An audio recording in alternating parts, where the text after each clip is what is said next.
Big game obviously tomorrow for both teams. You just look at the Valley standings, and even though we don't pay much attention, everybody is right in the middle of this thing, and it's fun to be playing meaningful games here in February and hopefully heading into March. And a big team for both schools, or big game for both schools. And it was a really close game down in Terre Haute. Obviously, it went right down to the wire. We made a few more plays than they did, and expecting the same thing here.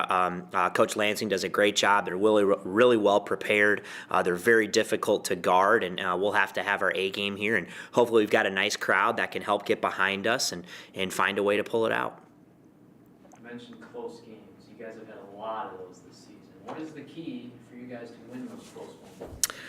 Yeah, I don't know if there's any one key. I mean, I think it's just maybe we've got some veteran guys. The more close games you're in, probably you get used to being in those situations, and just about getting stops and executing. And I think our guys do a great job of not getting rattled. And I think you go into league play right now and you just look around, you kind of expect that going into the game, so you don't find yourself surprised when you're in a close game. And our guys have done a nice job of finding ways to win those. And we've had a few that haven't gone our way, but it's no surprise. We kind of expect it. We expect the game's going to be close here tomorrow night, and hopefully we can find a way to make a couple more plays than they do.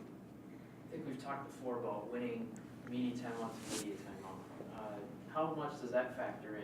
Because it's going to be a close game at the end, probably.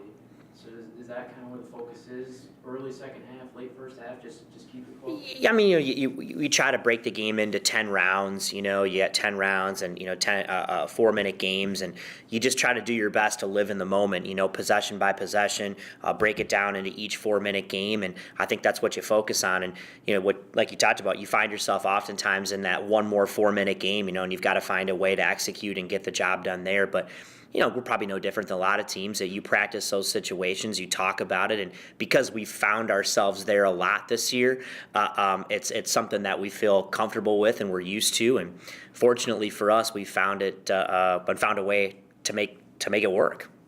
Niko, what's the biggest challenge about Indiana State? What concerns you most about them?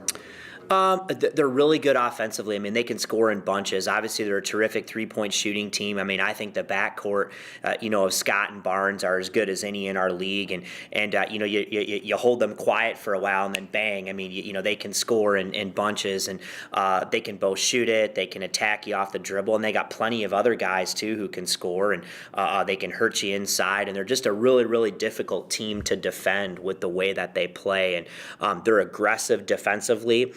They can pressure you a little bit. I think Brenton Scott's a great defender for them. And so they're a good team. I mean, they obviously, the game in Terre Haute was really close. They've been in several close games. I had Loyola on the ropes the other night. And this is a huge game. They know coming in here what that would mean for them to come here and get a win, and what it would mean for us too. And so both teams are going to put on their hard hats, and it should be a really competitive game.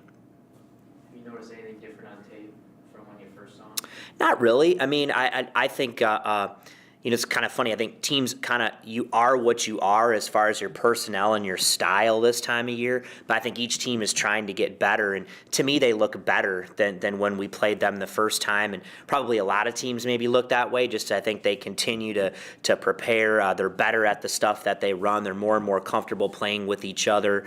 But I don't notice a lot of differences. I just think they're a good team. And like I said, I think Greg does a great job. And I know they're going to be well prepared here tomorrow. I was just talking to Jenny about, we got like 2 weeks left here, and aside from winning out, what are you hoping your guys can do in the next 2 weeks to kind of get all the momentum going into the tournament? I mean, it sounds like a cliche, but honestly, to get better, to improve as individuals. Can we get, individuals kind of playing their best basketball and feeling confident going into the other season? And can we be better as a team, in all the areas that we work on? And I think that's every coach's challenge, right? Is you want to be playing your best, going into that tournament. And so obviously you'd like to win along the way, but it's more, smaller than that, and just trying to improve every day, improve in practice and get better. And I think that's the charge for us right now. And again, hopefully along the way we're able to win, some of these games, but more than anything, it's just continue to improve. If you don't improve, you're falling behind. Talk a little bit about what the crowd has been able to bring. The other day they had listed over 5,000. I actually thought it was more than that just because as many people were packed up top. What kind of effect that has on I think it's huge. It did. It looked packed to me. I just, as my glance up, I didn't notice many open seats, if any. And it was huge. I mean, you could feel the buzz and the energy there. And kudos to our marketing staff and people and the people who came out to cheer us on. And it's huge having a home court and bringing energy to the game. And they've helped us this year. There's no question about it. And Saturday was the best one yet. And we've got 2 opportunities left here at the Knapp Center. Hopefully, the crowd will come out again and starting tomorrow night, and then we'll have one more opportunity after that to cheer these guys on, because it does make a difference and it's fun to play in that kind of environment. I was reading up on my 3-ball stats here lately, and you mentioned that they hit a lot of threes. Have your guys here hit as many as you hoped or thought they would when you joined this program? I knew I had a good 3-point shooting team when we got here. We clearly haven't shot the ball as well, in the last 2 or 3 weeks as we did early in the season. And I think maybe some of that's a product of, a couple guys maybe not as confident as they were, but we've got to continue to get good shots, But I have confidence in these guys that they can make shots, and hopefully, you get on one of those hot streaks here, down the end of the season.